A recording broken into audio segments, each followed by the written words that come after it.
Bem-vindos ao canal Fatos e Curiosidades. O mundo é rodeado por muitos lugares lindos, mas também lugares cheios de mistérios. Você já deve ter ouvido falar da Ilha Sentinela do Norte, Triângulo das Bermudas, Portal de Plutão e muito mais. E nesse vídeo você vai conhecer os lugares misteriosos que existem no Brasil e alguns dos seus mistérios, que talvez você não sabia. Sambaquis. Sambaquis são enormes montanhas erguidas em baías, praias ou na foz de grandes rios pelos povos que habitam o litoral do Brasil pré-histórico. Eles são formados principalmente por conchas de molúsculos, derivado da palavra tupi-samba, que significa pilha de conchas. Mas essas elevações também escondem ossos de mamíferos, hastes de pesca rudimentares e até obras de arte, em verdadeiros arquivos pré-históricos.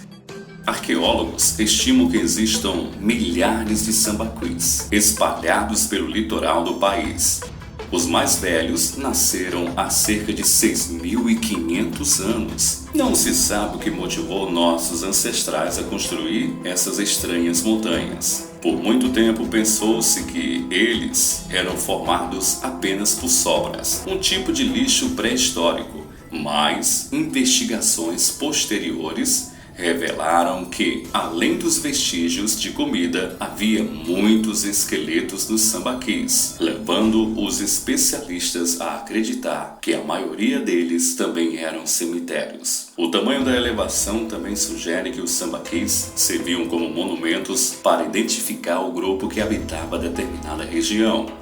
Ao estudar essas construções, os pesquisadores conseguiram desenhar retratos de homens pré-históricos do litoral do Brasil. Os restos de peixes e molúsculos sugerem que eram pescadores e coletores. E, quando vários sambaquis foram erguidos ao longo de 1000 anos, descobrimos que a maioria dos grupos eram sedentário e não nômade, como se pensava. Decifrar o destino dessa comunidade continua sendo um desafio. Provavelmente foram descartados ou misturados com as culturas tupi-guarani que avançaram do norte e do sul do país em direção ao litoral. Por volta do início da era cristã, as incertezas permanecem em grande parte porque muitos sambaquis foram destruídos ou estão em condições precárias de conservação.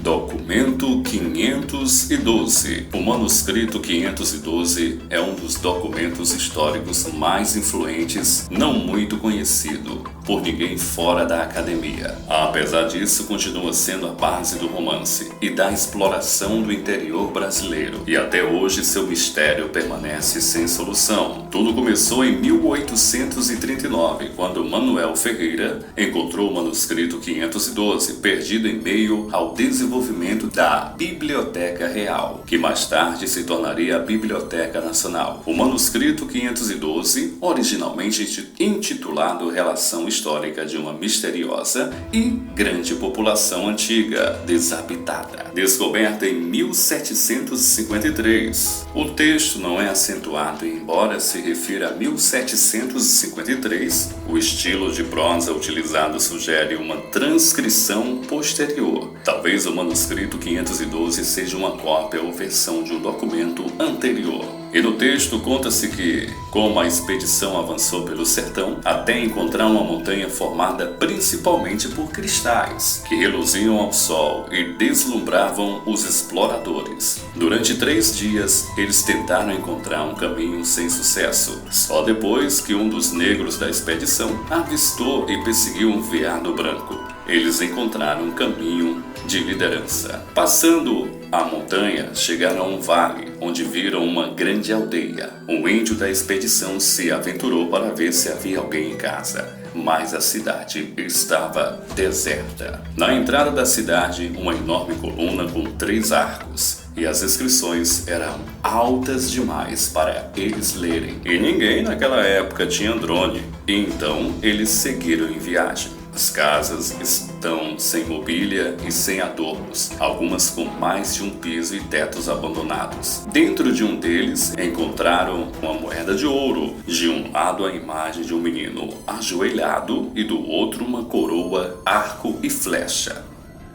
No centro da cidade, uma praça com uma coluna de pano preto, com uma estátua de um homem, com uma coroa de louros, está virada a norte. Um rio corta a cidade com suas margens urbanizadas e livres de entulho. Depois de vários dias seguindo sua rota, eles chegaram a uma grande cachoeira nas margens deste rio. Pioneiros sondaram e descobriram maravilhosos indícios de que a região era rica em ouro e prata. A descrição do manuscrito 512 é bastante amadora, não o que um naturalista faria. Então é difícil identificar a fonte do que está sendo dito. Apesar disso, a arquitetura do pórtico da cidade se assemelha à arquitetura etíope antiga, e algumas das inscrições encontradas são muito semelhantes ao grego ptolomaico. Existem muitas teorias, algumas de que a cidade perdida era um assentamento egípcio, outras de que eram as ruínas de uma expedição viking, mas nada foi constatado. Mas eles acreditam que eles são extraterrestres. O manuscrito 512 atraiu a atenção de muitas figuras lendárias, como Sir Arthur Conan, que em 1912 publicou O Mundo Perdido, que descreve um planalto na Amazônia onde ainda viviam os dinossauros.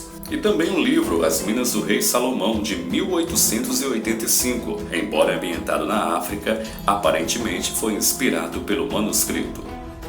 Pedra da Gávea. Quem ao atravessar a rodovia Lagoa Barra não verá a esfinge esculpida na Pedra da Gávea, 8 a 2 metros acima do nível do mar, a maior formação rochosa litorânea do planeta. A história oficial diz que os portugueses descobriram a terra ao sul do Oceano Atlântico e lá encontraram apenas os nativos. No entanto, existem teorias e muitos acreditam nelas sobre a visita de povos antigos à terra do Brasil, muito antes dos portugueses aqui chegarem. Uma das disputas mais famosas sobre a chegada dos fenícios ao rio. Outros falavam dos romanos, dos vikings, dos egípcios e até dos maias. Sobre a Pedra da Gávea, além de poder ver claramente o rosto esculpido, também podemos ver um outro lado inacabado, voltado para o sudeste. Para não falar da misteriosa inscrição e desenhos na rocha, que os estudiosos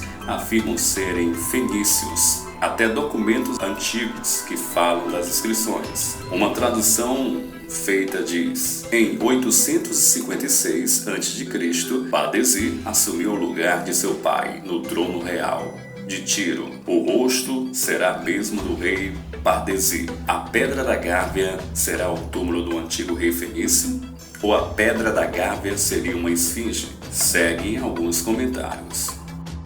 A aparência da cabeça grande com 2 olhos e orelhas e a posição do nariz. Pedras enormes no topo da cabeça que parece uma espécie de coroa ou ornamento. Uma cavidade gigante em forma de portal no nordeste da cabeça. Observatório a sudeste em forma de dome, com várias inscrições. Um ponto extremo é como uma pequena pirâmide feita de uma única pedra no topo. Famosas e controversas inscrições em rochas. Várias outras pequenas inscrições semelhantes a cobras, raios de sol, estão localizadas no topo da montanha. Diz-se que a posição de um nariz caiu há muito tempo. Rodão Pires, presidente da Associação Brasileira de Arqueologia do Rio e um dos fãs da pedra, disse: é uma esfinge esculpida em granito pelos fenícios. Tem rosto de homem e corpo de animal deitado de lado. A cauda deve ter caído por causa do tempo. Rocha vista de longe tem